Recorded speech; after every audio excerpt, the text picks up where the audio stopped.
সম্মানিত সুপ্রিয় দর্শক শ্রোতা দেশ ও প্রবাস থেকে যারা এই মুহূর্তে আমাদের সাথে আছেন, আমাদের ভিডিও দেখতেছেন, সবাইকে জানাই আন্তরিক প্রীতি ও শুভেচ্ছা। বন্ধুরা, আমার সাথে কথা বলতেছে সুইট সুন্দরী অপরূপা একটি মেয়ে। তার জীবনের গল্প কথাগুলো বলবে, প্রতিবেদন করবে। কয়েকদিন থেকেই যোগাযোগ। কেন আসলো প্রতিবেদনে, বিস্তারিত ভিডিওতে অবশ্যই কন্টিনিউ করবেন আপনারা ভিডিওটা। আসসালামু আলাইকুম। ওয়ালাইকুম আসসালাম। কেমন আছেন? হ্যাঁ ভাইয়া, কোনো মতন আল্লাহ রাখছে ভালো। আপু, আপনি প্রতিবেদন করতে চাইছিলেন, কেন চাইছিলেন প্রতিবেদন করতে বলেন?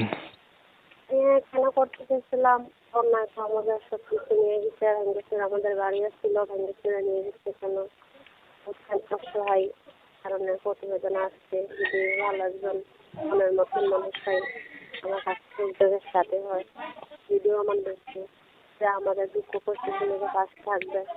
ইনশাল্লাহ সে বড় হোক আর জোয়ান হোক, তাতে কোনো সমস্যা নেই। তার কাছে দিয়ে বসবো। আপনি আল্লাহ নামাজগুলো পড়, যে পাশে থাকে, অনেক কষ্ট হয় গরিব লোক। আচ্ছা, আপনি একটা মানুষ চাইতেছেন যে আপনার সুখ দুঃখের সাথী হবে, পাশে থাকবে, আল্লাহওয়ালা নামাজি বা ধার্মিক ব্যক্তি হইলে আরো ভালো। সে যেমন বয়সেরই হোক। যে হ্যাঁ হ্যাঁ, আর বুড়া হোক আর জোয়ান হোক, তাতে কোনো সমস্যা নেই।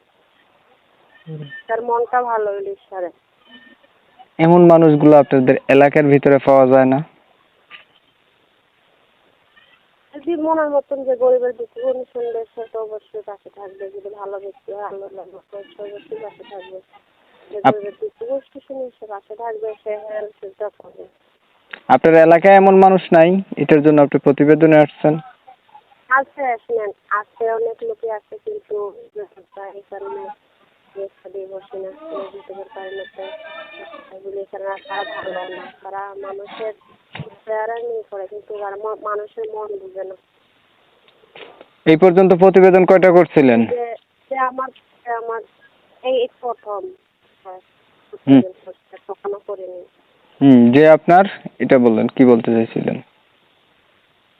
না, বললাম যে কখনো তো প্রতিবেদন করিনি। ফার্স্ট যে মনের মতন মানুষ পাই, যে আমার চেহারা ভালোবাসবে, যে আমার ভালোবাসবে, যে আমার দুঃখ কষ্ট শুনে পাশে থাকবে। সে বুড়ো হোক, জোয়ান হোক, বয়স্ক হোক, কালো হোক আর ধলা হোক, কোনো সমস্যা নেই। তার মনটা ভালো হলে ঈশ্বরে, আর সে দিলে দোকান দেখতে। পড়াশোনা কতটুকু করছেন? পড়াশোনা নিজের নামটা নিজে লিখতে পারে, মাদ্রাসায় পড়ছিলাম। ইনশাআল্লাহ আল্লাহর রহমতে নামাজ পড়তে পারে, নামাজ পড়ে। আচ্ছা, ঠিক আছে। আপনি সুন্দর করে কথাগুলো বলার জন্য প্রিয় দর্শক শ্রোতা, আমি আন্তরিকভাবে দুঃখিত যে ওনার নাম এবং ঠিকানা নিতে পারি নাই। অবশ্যই ওনার কাছ থেকে আপনারা জেনে নেবেন, কমিউনিটি গাইডলাইনের কারণে এটা নেওয়া হয় নাই। তো উনি প্রতিবেদনে আসছে, একটা ভালো মনের মতো মানুষ চাইতেছে, হৃদয়বান এবং আল্লাহ ব্যক্তি। এখন যারা আপনারা প্রতিবেদনে এমন ব্যক্তি আছেন, ওনার ভিডিও যদি সামনে পড়ে, যদি ওনার সাথে কথা বলতে চান, অবশ্যই যোগাযোগ করবেন। যদি ভিডিওটা ভালো লেগে থাকে তাহলে একটা লাইক দিবেন, একটা শেয়ার দিবেন, ইমো মেসেঞ্জারে ছড়াই দিবেন, আপনাদের মতামতগুলো কমেন্টে জানাই দিবেন। চ্যানেল ভালো লাগলে সাবস্ক্রাইব করতে ভুলবেন না। অনেক সময় নিয়ে, ধৈর্য ধইরা, কষ্ট কইরা, আপনাদের মূল্যবান সময় নষ্ট করে আমার ভিডিও দেখছেন বা আমার পাশে ছিলেন, এর জন্য সবাইকে জানাই MSK টিভির পক্ষ থেকে অসংখ্য অসংখ্য ধন্যবাদ। সবাই ভালো থাকবেন, সুস্থ থাকবেন। আল্লাহ হাফেজ।